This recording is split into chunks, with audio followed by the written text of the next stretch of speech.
Welcome back to the David Pakman Show. The David Pakman Show is funded almost entirely by the contributions of individuals like you. One free way to contribute to the show is to do all of your Amazon.com shopping through the black banner at davidpakman.com. Click it, bookmark it, use it every time you shop. You can also become a David Pakman Show member, which is made possible in part by liberalbias.com.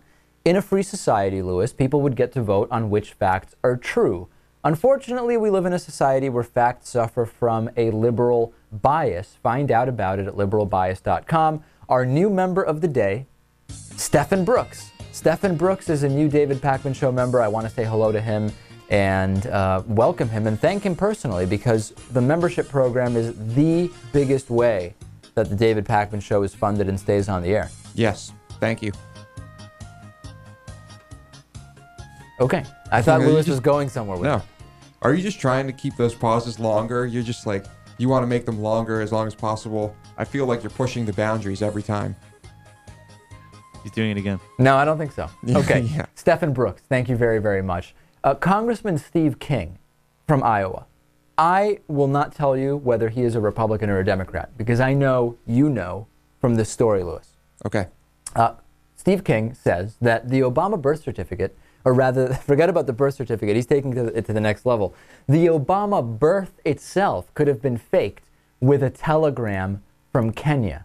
Here is Steve King holding some kind of a town hall where people sent in questions, and I don't know why anyone would care what Steve King thinks about anything, but anyway, here's what he had to say about the Obama birth. For all the facts that have been presented, I would like to know why you aren't investigating Obama's ineligibility. Well, Tracy, I looked into that before he was sworn in for the presidency.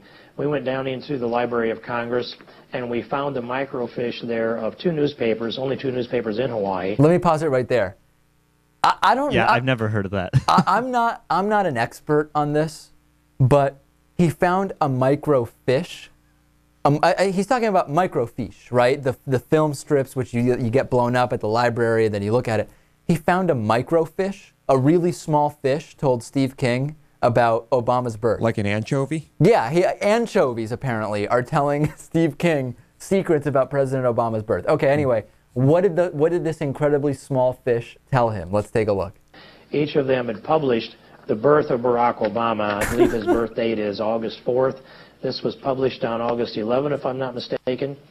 But in any case, it would have been awfully hard to fraudulently file the birth notice of Barack Obama being born in Hawaii and get that into our public libraries in that microfiche that they keep of all the newspapers published.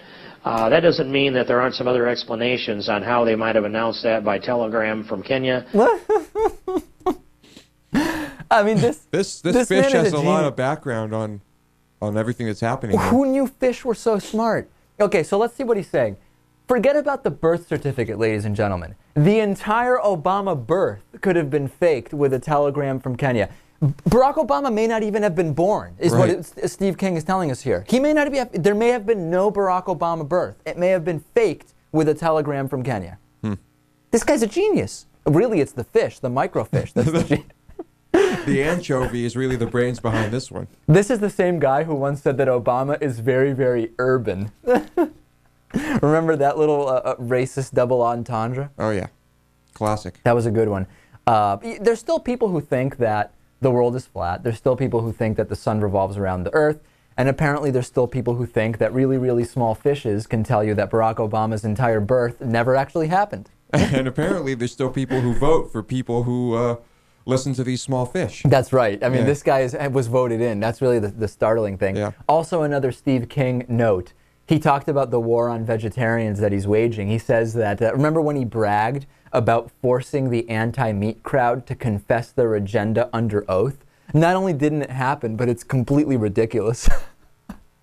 Steve King. Anyway, but I'm not going to tell you whether he's a Republican or Democrat because I wouldn't want to play party politics. I think people will be able to figure it out. We don't need to insult the intelligence of our viewers. Absolutely. Yeah. No question about it. Lewis once sent a telegram to his then girlfriend to fake his own death to get out of the relationship. That's as close as you've ever come to using telegrams to lie. That's true. I claimed that I was killed in a huge mosh pit at a Slayer show. That's right. Yeah.